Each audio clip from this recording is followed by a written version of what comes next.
Good morning বন্ধুরা, কেমন আছো? আমরা তো ভালো আছি, তোমরাও নিশ্চয়ই ভালো আছো। তো আজকে দেখো সকালে টিফিন হবে পাস্তা। তো আমি আগে ডিমটা কিন্তু ভেজে তুলে নিলাম। এবার দেখো একটু তেল দিয়ে তাতে গাজরগুলো দিয়ে দিলাম।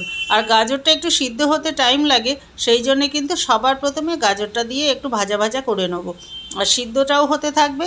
আর তারপরে একে একে করে কিন্তু সব কিছু দেবো, যা যা দেবো একটা করে বসাচ্ছি আর একটা করে কাটছি। এবার দেখো বিনসগুলো কেটে নিচ্ছি, নিয়ে তারপরে কিন্তু এবার বিনসগুলো হাফ ভাজা হবে যখন গাজরটা, তখন বিনসগুলো দিয়ে দেবো। তো এখন এবার বিনসটা দিয়ে দিচ্ছি। এইবার দেখো বিনসগুলোও কিন্তু শক্ত আর সিদ্ধ হতে একটু টাইম লাগে। আর এবার বিনসটাও কিন্তু এর সঙ্গে সঙ্গে ভাজা হবে, সিদ্ধও হবে। তা দেখো, আর এই পাশে জল ফুটাতে দিয়েছি। জলটা ফুটে গেলে আমি পাস্তার মধ্যে দিয়ে দিচ্ছি। পাস্তাটাকে ভিজিয়ে রাখবো গরম জল দিয়ে। যতক্ষণে এগুলো ভাজা করতে থাকবো, সিদ্ধ হতে থাকবে, ততক্ষণে পাস্তাটাও সিদ্ধ হয়ে যাবে। আর এগুলো কিন্তু অনেকে কী করে সিদ্ধ করে নেয়, তা আমি সিদ্ধ করে নিই না, এইভাবে কিন্তু গরম জলে ভিজিয়ে রাখি। একেবারে গলে নরম হয়ে যাবে না। আর পাস্তা কিন্তু একেবারে গলে নরম হয়ও না, আর যদি অনেকে দেখেছি প্রেশারে সিটি দিয়ে নেয়, তো আমার কাছে মনে হয় ওটা যেন বেশি নরম হয়ে যায়। একটু গোটা গোটা থাকলেই কিন্তু ভালো লাগে। তা তোমাদের কেমন লাগে তোমরা কিন্তু অবশ্যই কমেন্টে জানিও। এবার দেখো একটা টমেটো দিয়ে দিচ্ছি। আর বিনস আর গাজরগুলো অনেকটাই কিন্তু সিদ্ধ হয়ে গেছে, এগুলো হাফ সিদ্ধ মতন হয়ে গেছে। এবার আমি দেখো পাস্তাটা দিয়ে দেবো। আর পাস্তাটার মধ্যে যে হালকা জল ভাব রয়েছে, আর তাতে কিন্তু পাস্তাটা যে বাকি সিদ্ধ হতে বাকি আছে সেটাও সিদ্ধ হয়ে যাবে। আর গাজর বিনসগুলোও কিন্তু হতে হতে সিদ্ধ হয়ে যাবে। তো এখন দেখো একটু ভালো করে নাড়াচাড়া করতে থাকবো। আর এরপরে এবার আমি এখানে দেখো একটু নুন দিয়ে দেবো। নুনটাও কিন্তু স্বাদ মতন দেবো, কেননা এগুলো কিন্তু বেশি মিষ্টি নুন হলে তখন আবার ভালো লাগবে না। তো দেখো এবার নুনটা দিয়ে দিলাম হালকা করে।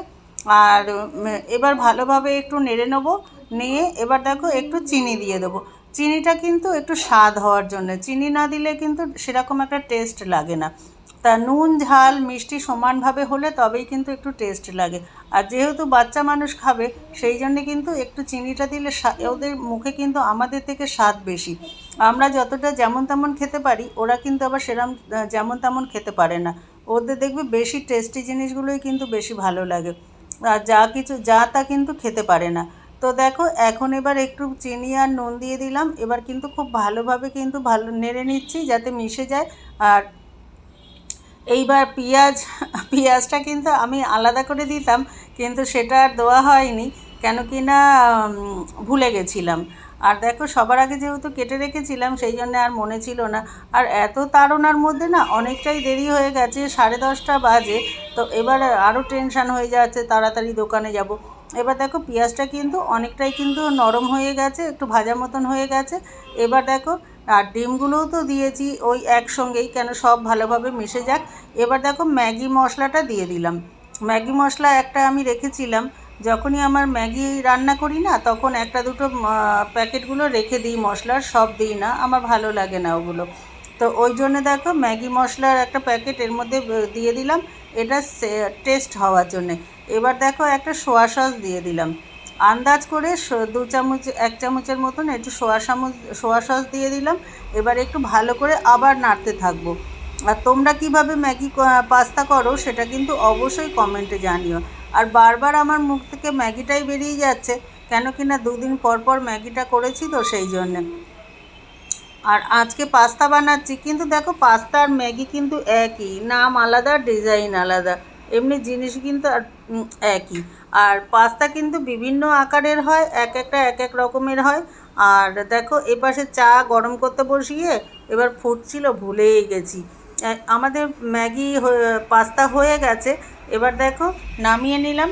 এবার এখন খাওয়ার সময় নেই, তাড়াতাড়ি বেড়ে নিয়ে যাব দোকানে।